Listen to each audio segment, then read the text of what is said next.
Jamaah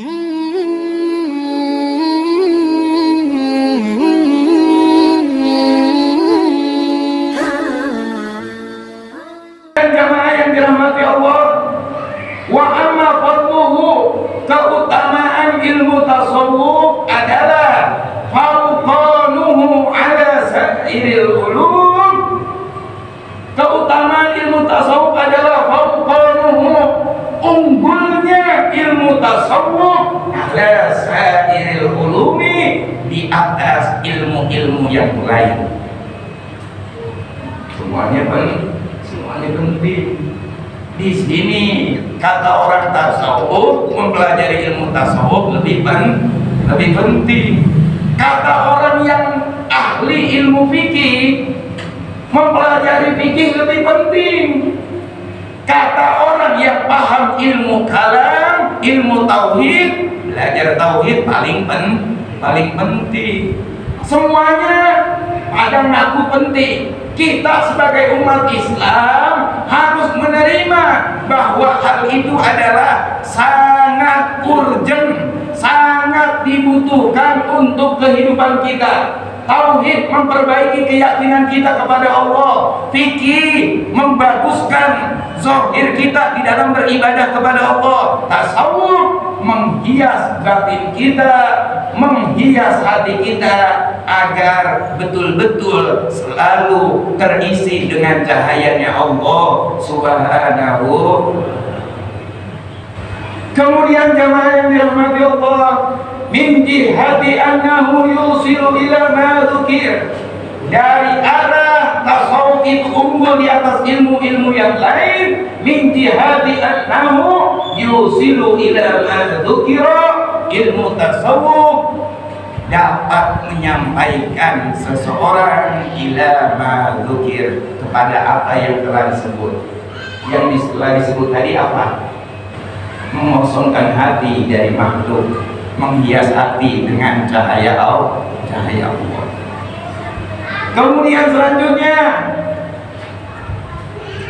wa amma nisbatuhu lil ulumi, nisbatnya ilmu tasawuf bagi ilmu yang lain, nisbatnya annahu aslu kulli ilmin, bahwasanya ilmu tasawuf aslu kulli ilmin, asal muasal segala ilmu.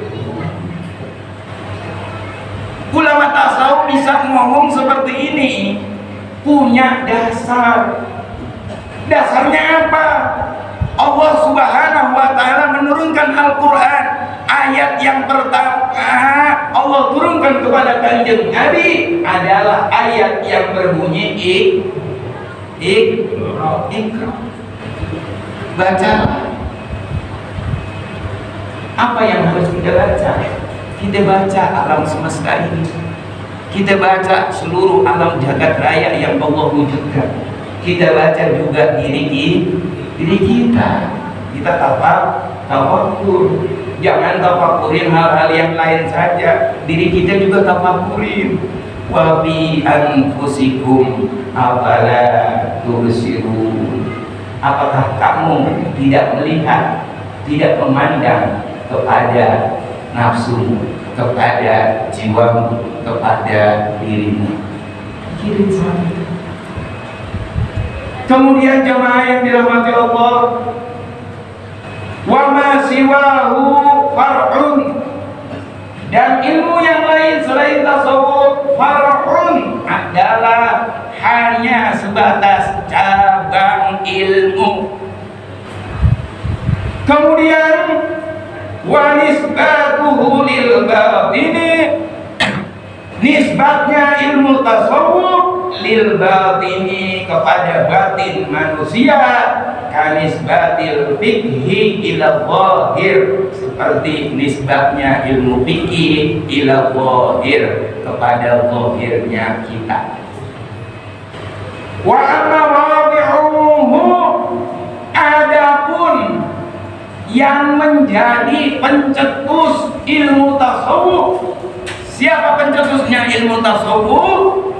fahum maka mereka itu adalah al-a'immatul a'yanul arifuna, mereka adalah al-a'immah, para imam-imam, al-a'yanu yang menjadi para pujangga-pujangga, al-arifuna, dan mereka juga orang-orang yang makrifat kepada Allah Subhanahu wa ta'ala. Kemudian birabbihimul mannan, mereka ini makrifat bukan kepada dunia, makrifat bukan kepada jabatan, tapi makrifatnya mereka mengenal birabbihimul mannan terhadap Tuhan mereka Allah Subhanahu wa ta'ala al-mannan, yang banyak menurunkan anugerah. Kemudian wa amma istindaduhu, adapun rujukannya ilmu tasawuf, rujukannya nih, fahuwa min kalamillahi wa kalami rasulihi sayyidi waladi adnan sallallahu alaihi wasallam. Rujukannya ilmu tasawuf adalah pertama min kalamillah, Al-Quran. Kedua, wa kalami rasulihi, ucapan rasulnya Allah. Kemudian yang ketiga, wa dawil yakini wal irfan, dan ucapannya dawil yakini wal irfan, orang-orang yang memiliki al-yaqin, keyakinan yang kuat kepada Allah, wal irfani, dan pengenalan yang mendalam kepada Allah. Bahasanya mendalam karena ada sebutan dalam Al-Quran ar-rasikhuna bil ilmi, orang-orang yang mendalam di dalam ilmu.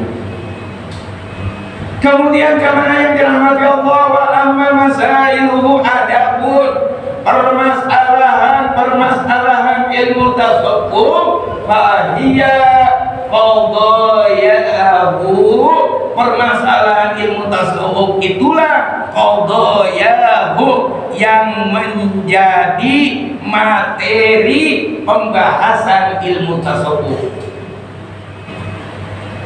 Kemudian jemaah yang dirahmati Allah, idza alimta dzalika, apabila Anda sudah mengetahui ya hal-hal yang berkaitan dengan ilmu tasawuf, fayuqalu, maka diucapkan, inna syari'a sallallahu alaihi wasallam amara bil bada'ati bil basmalati fi kulli amrin dhibalin.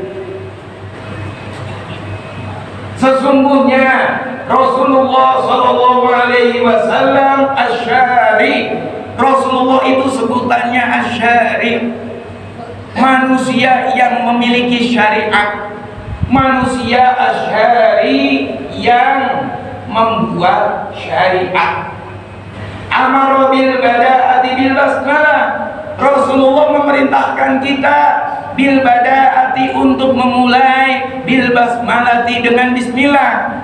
Apa yang harus dimulai? Fi kulli amrin ribalin, setiap perkara yang penting, setiap perkara yang bagus, setiap perkara yang terpuji, awali dengan bismillah. Ada lagunya kan tuh? Ada lagu. Kemudian li'anna fil iftitahi biha barakatan azimatan wa ni'matan jasimatan, karena sesungguhnya fil iftitahi biha, di dalam memulai, membuka, mengawali, biha, dengan bismillah, barakatan azimatan, ada terkandung keberkahan yang sangat agung. Wa ni'matan jasimatan, ada kenikmatan yang sangat besar.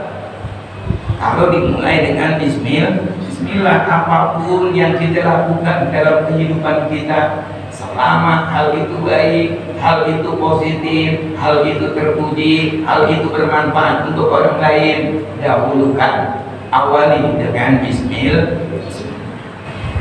Kemudian jamaah yang dirahmati Allah, waqtida'an bil kutubil munazzalati min Allah Ta'ala, dan juga karena iktidaan, mengikuti. Jadi penulis buku ini mengawali bukunya, mengawali karyanya dengan bismillah, iktidaan, karena mengikuti bil kutubil munazzalati min Allah, dengan kitab-kitab yang Allah turunkan. Kitab-kitab yang Allah turunkan itu selalu diawali dengan bismillah. Coba lihat, setiap surat ada bismillah, terkecuali surat Taubah, surat Barokah. Jangan baca bismillah. Kalau lagi baca surat Taubah, baca apa? Baca doa. Doa yang mana? Tuh suka ada di pinggir Quran tuh. Itu doanya. Kalau Quran yang lama, cetakan lama, itu biasanya ada doanya di pinggir, ya. A'udzubillahi min dzunubin jabbar. Doa seperti itu. Wa min syarril kufar. Al-izzatu lillahi wa li rasulihi wa lil mu'minin. Doanya begitu. Suka dibaca? Suka dibaca enggak? Alhamdulillah. Makanya saya kalau mukadimah, saya sering mukadimah pakai ayat yang ada dalam surah Taubah. Ayat yang mana? Ayat dalam surah Taubah. Salah satu diantaranya ada membahas tentang keutamaan orang-orang yang pergi menuntut ilmu meninggalkan kampungnya. Ada ayatnya? Ada. Ayat berapa? Jangan sorangan. Ulah yang dua pantai lain. Benar enggak? Benar enggak? Ustaz mah begitu sih. Kalau Ustaz ngajar sekalian aja terangin. Iya, gue terangin. Ayatnya yang mana? Ayatnya yang berbunyi falaula nafaro min kulli firqatin minhum ta'ifatul liyatafaqahu fid-din wa liyunziru qaumahum idza raja'u ilaihim la'allahum yahdharun. Itu ayat surah Taubah. Kalau saya baca ayat itu enggak pakai bismillah, amma ba'du, langsung. Faqala Allah Ta'ala fil Qur'anil Karim wa huwa asdaqul qailin walaula nafaro bla bla bla bla bla. Kenapa? Ayat surat Taubah. Kemudian jamaah yang dirahmati Allah Subhanahu wa Ta'ala, hampura bayangna kuring mah tara nyingeunkeun kana ayat sabaraha eta surat Al-A'raf. Nu penting mah katalar bae di otak aing itu aja. Sekarang lagi susah saya biasanya kalau nyari ayat Quran, ini ayat nggak tahu nih surat apa, ayat keberapa saya nggak tahu, juz keberapa. Itu biasanya saya suka lihat di komus Al-Quran yang ada di aplikasi handphone. Ketik aja tuh awal ayatnya aja sedikit, ketik ntar keluar surat berapa, surat apa, ayat keberapa. Berhubung handphonenya nyemplung ke air tuh gara-gara khotbah Jumat maklum hingga seberapa handphone gue nyemplung ke air berlintas setengah. Insya Allah ntar ada ya orang baik Pak Haji berangkat 12 mengganti. Ya Rabbal Alamin. Ini aja dikabul apa enggak itu urusan Allah itu mah. Aduh ya Allah, murah canda pagi canda. Kemudian jamaah yang dirahmati Allah, maka annahu subhanahu wa ta'ala yaqulu, maka seakan-akan Allah berkata yang maha suci dan maha tinggi. Allah berkata, ya ibadi, wahai hamba-hambaku, iftatahu bi ismi muqtadiin, awali oleh kalian bi ismi dengan menyebut namaku. Mulailah dengan namaku, awalilah dengan menyebut namaku. Takunu bihi muhtadin, maka engkau mendapat hidayah dengan namaku tersebut. Wa ila ridhaya wasilin, dan engkau akan sampai kepada keridhoanku. Wa an sukhti mubadin, dan engkau akan dijauhkan an sukhti, dari kemurkaanku. Coba kita lihat bismillah. Mudah-mudahan keburu. Wa mimma yata'allaqu bil basmalah minal ma'ani daqiqah. Di antara penjelasan bismillah, makna yang berkaitan dengan bismillah, ad-daqiqah, makna yang jero, makna yang dalam. Makila, ada penjelasan yang diucapkan, innal ba'a Allah, sesungguhnya huruf ba yang ada pada lafaz bismillah, ba-nya itu maknanya adalah baha Allah, kewibawaannya Allah. Wasina huruf sinnya, sana Allahi, ketinggiannya Allah. Wal mimu huruf mimnya, bismi, mimnya majdullahi, keagungannya Allah. Nanti kita lihat nih, kenapa bismillah nggak ada alifnya. Selama ini jamaah pernah tahu nggak? Pernah tahu nggak? Bismillah itu sebetulnya ada alifnya. Bi-ismi, cuma alifnya dibuang. Makanya ada ulama mengatakan, ulama Solo, cuma saya lupa pernah baca keterangannya di dalam kitab apa, saya lupa.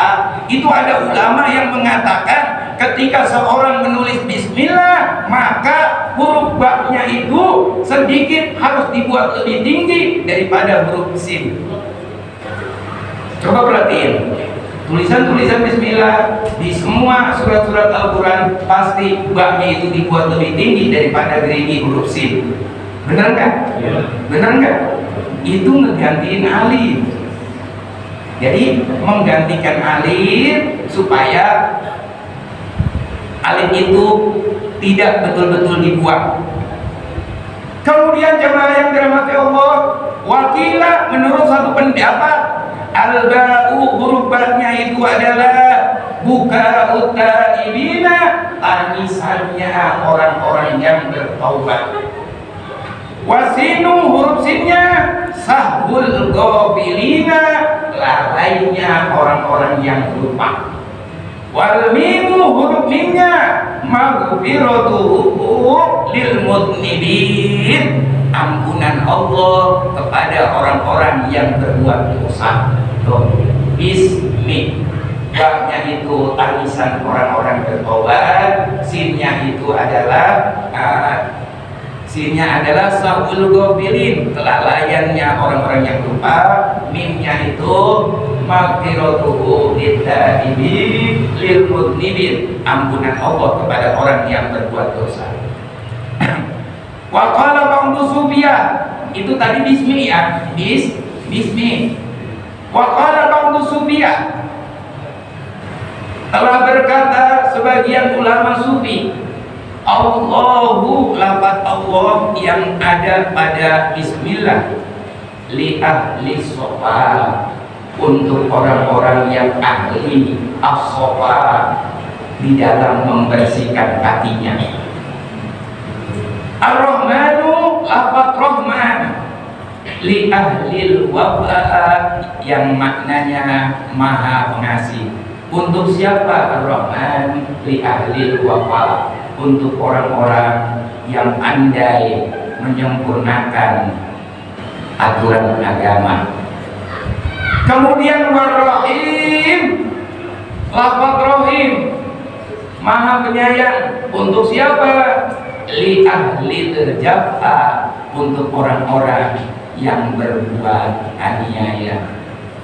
Ada masing-masing lafaz Allah untuk orang yang suka mensucikan hatinya. Lafaz Ar-Rahman untuk orang-orang yang selalu memenuhi aturan agama. Lafaz Ar-Rahim untuk orang-orang yang berbuat aniaya.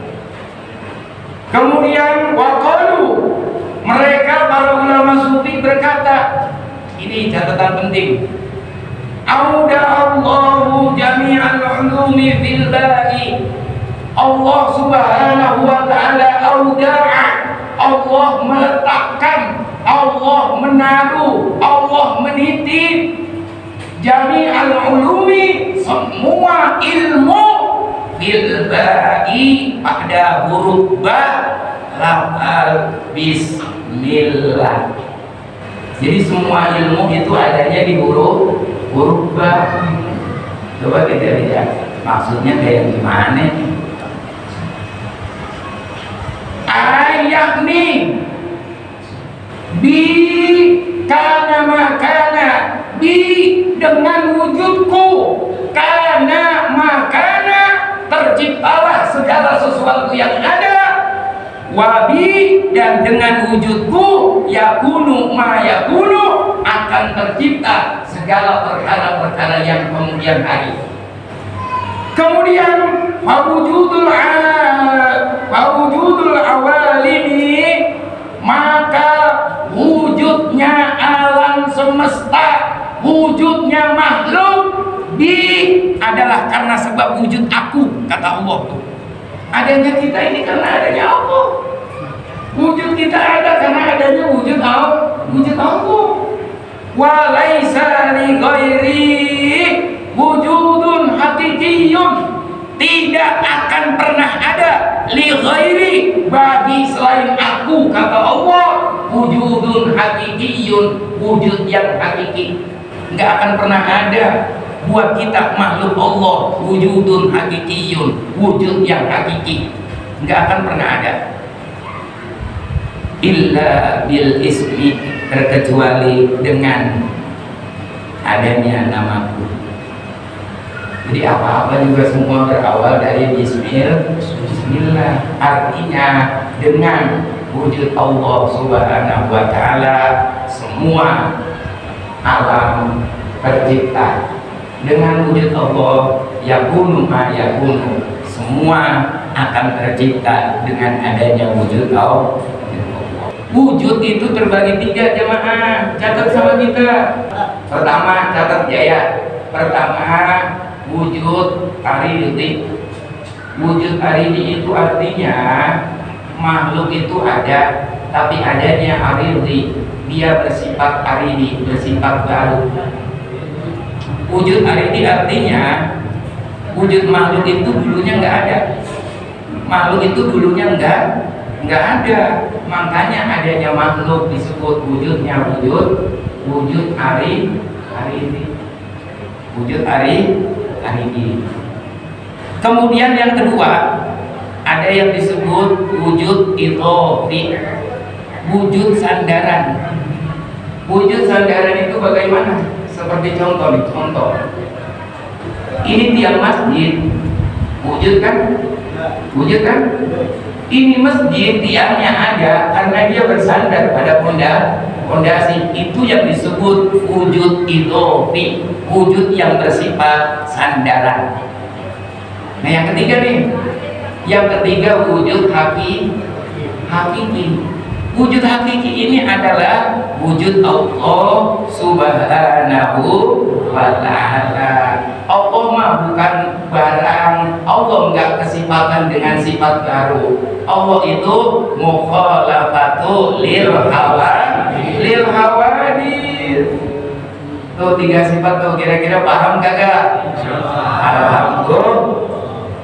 Tiga catat. Oh poin ini alhamdulillah dapat ilmu. Ya ilmu mah dikit-dikit aja udah. Jangan lu pengen ngikutin kayak gua begini, lama prosesnya.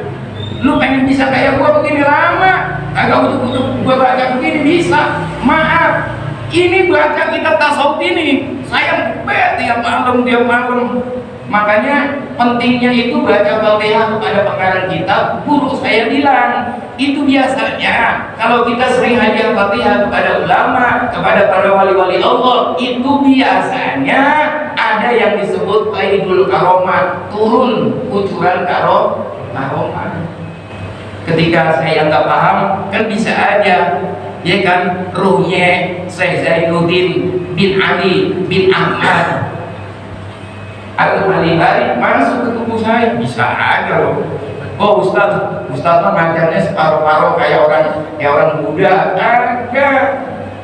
Kagak. Kenapa kagak? Karena kita harus yakin Ahlus Sunnah wal Jamaah anna arwahal awliyai mutasarrifuna baina samai wal ardi, bahwasanya ruhnya para wali-wali Allah mutasarrifuna baina samai wal ardi, selalu berjalan bolak-balik antara langit dan bumi. Makanya sering kita kalau lagi tahlil itu ada tawasul. Kita sebutin nama-nama mereka, nama terutama Kanjeng Rasul, para sahabat, keluarga beliau, para tabi'in, kemudian ulama-ulama mujtahid. Ruh mereka membawa doa kita ke hadapan Allah Subhanahu. Itu yang disebut wasilah. Tidaklah aku memandang kepada sesuatu perkara, tidaklah aku melihat kepada suatu benda illa wa ra'aitullaha bihi, melainkan aku melihat Allah pada benda yang aku lihat tersebut. Itu ucapan ulama tasawuf, ada yang begitu tuh Bang. Ma ra'aitu bi syai'in illa wa ra'aitullaha bihi. Tidaklah aku melihat kepada sesuatu perkara, melainkan aku melihat Allah pada perkara yang aku lihat. Ini dahsyatnya luar biasa. Kenapa? Karena dia udah paham tuh dengan yang tadi. Kana makana wa bi yakunu ma yakunu. Kira-kira sampai sini paham enggak? Nah, bisa kita konsekuen, bisa habis, ya udah ngaji habis. Itulah yang dapat saya sampaikan. Terima kasih atas segala perhatiannya dan mohon maaf atas segala kekurangannya. Yang benar dari Allah datangnya, yang salah dari kebodohan diri saya. Rabbana hab lana min azwajina wa dhurriyyatina qurrata a'yun waj'alna lil muttaqina imama. Allahumma arinal haqqa haqqan warzuqna ittiba'a, innal batila batilan warzuqna ijtinaba. Rabbana atina fid dunya hasanah wa fil akhirati hasanah wa qina adzabannar. Walhamdulillahi rabbil alamin. Subhanakallahumma wa bihamdika asyhadu an la ilaha illa anta astaghfiruka wa atubu ilaik. Wassalamu alaikum warahmatullahi wabarakatuh.